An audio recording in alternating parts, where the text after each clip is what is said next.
Harambe YouTube, it's Charles here. If you watch a lot of my videos, you will know that I talk about, along with my collecting center content as far as comic books and action figures, I talk about my disability and how it relates to these passions. Primarily because it led me down a road of wanting something to do with my mind when my body was not cooperating with me. So I got into collecting action figures, and it was more than just buying. It was getting on social media, checking out other people's collections, sharing back and forth with that community, which actually led me into comic book collecting. All this to say, this is not a video about collecting. This is a slight variance from my usual content. But you'll notice I always talk about how I'm disabled, how it relates to my abilities, and occasionally in the background you will see some of these pill bottles. They're to deal with my physical ailment and the mental trauma that came along with it as well. And you will notice here that I'm missing a lot of teeth. And I do not have veneers, I do not hide it. And the reason why is because I want to bring light to invisible disabilities. What are invisible disabilities? Disabilities that are not immediately recognizable. And you may not see that as an extra challenge, but it truly is, because society has so many expectations of us. If you look able-bodied, then people just assume you're lazy when you need mobility aids, when you need further accommodations, when you have to cancel plans, when you try to explain to them that you can't work a regular job because you don't know when or if you'll be able to walk at a certain time. And an invisible disability can be anything from a chronic illness that may not show up immediately. It may be, like in my case, I have a chronic leg injury that was made worse by a misdiagnosis and a botched surgery.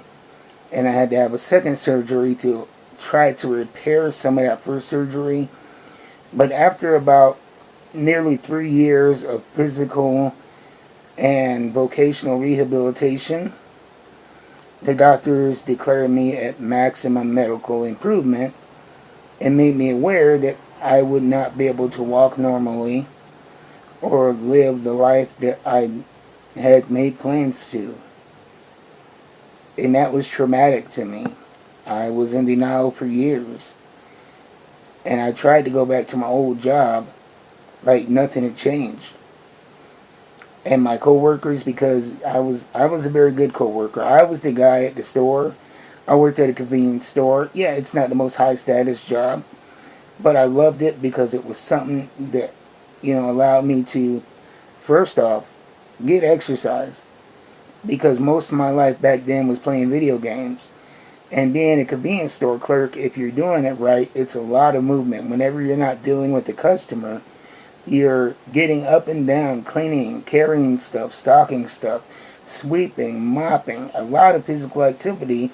It doesn't feel like exercise because it's just part of your job. And secondly, I got to interact with people without having to go out of my way. I became very introverted during my mid-20s over something. I'll get into it maybe on this channel. But I had a struggle with alcohol addiction.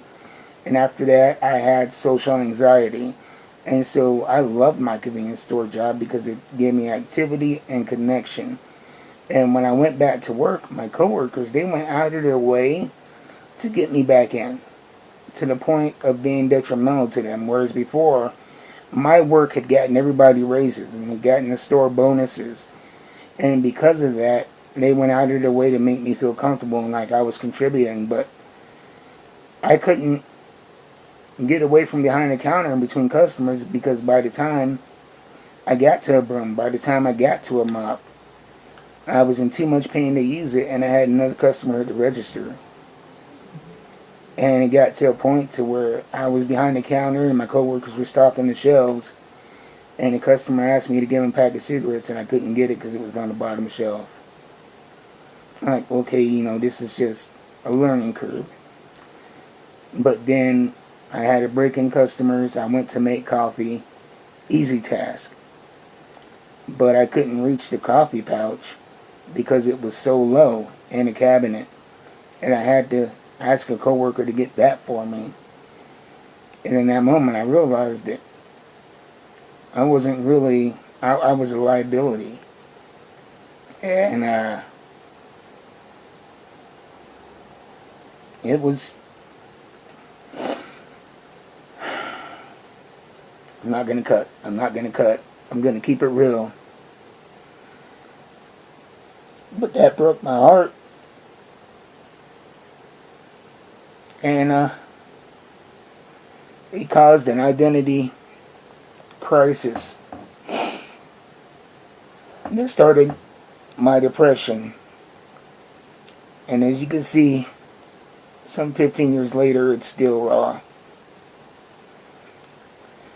But because I wasn't in a wheelchair, because I wasn't missing a limb, because I looked seemingly normal, people assumed that it was something I could walk off. That it wasn't as bad as I was playing it up to be. And that caused even more pain. And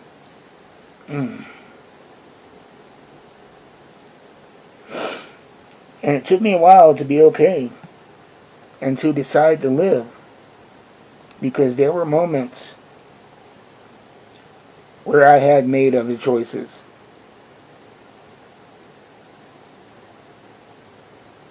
And collecting was a big part of getting me back into socialization, giving me mental stimulation,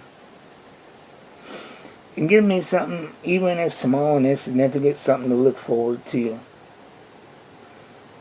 And it expanded my fandom into pro wrestling, and as I started leaning even more into pro wrestling, I started following a lot of pro wrestlers on Instagram and YouTube.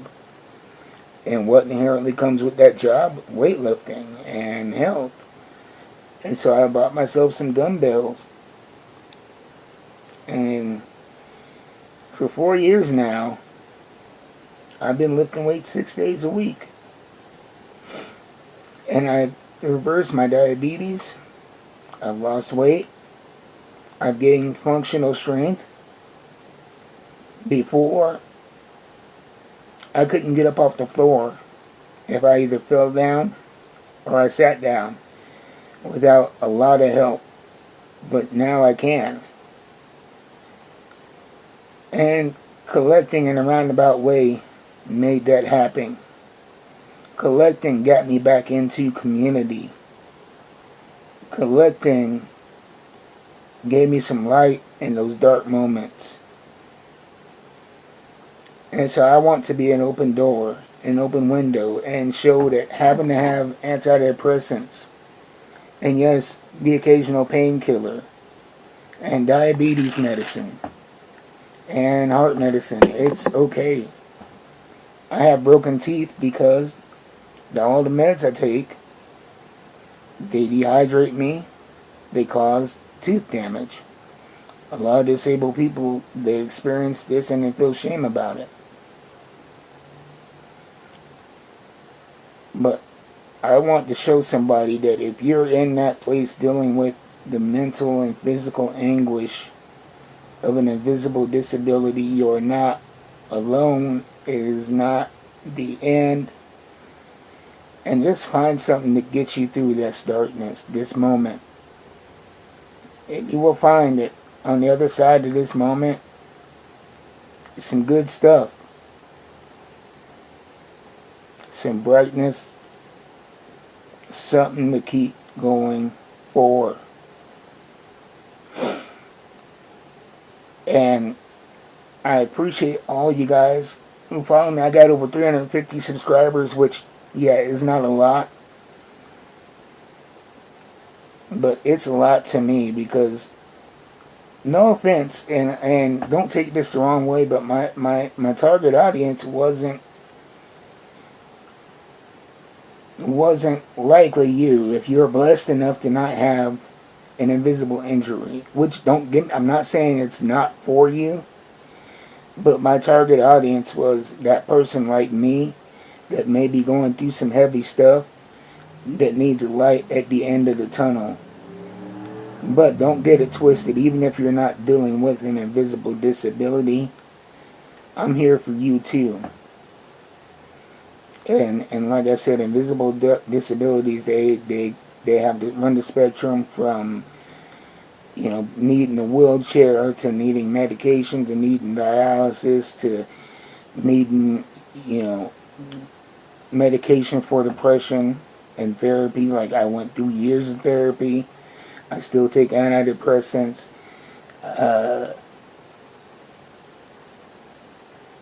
You know, even though I look normal, I am gonna have trouble getting up from this chair after recording this video. Can just get into the other room. But still, I have hope, and I found hope, and I found connection through collecting and other things. So if you're dealing with this, reach out.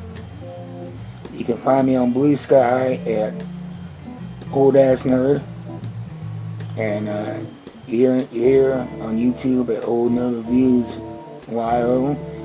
And I also have another channel called The Chronic Crippled Collector, which I have not been posting as much as I should on, but it's about my experience with being disabled and collecting and things like that. I need to get back to posting more regularly on that channel. So check that out, The Chronic Crippled Collector.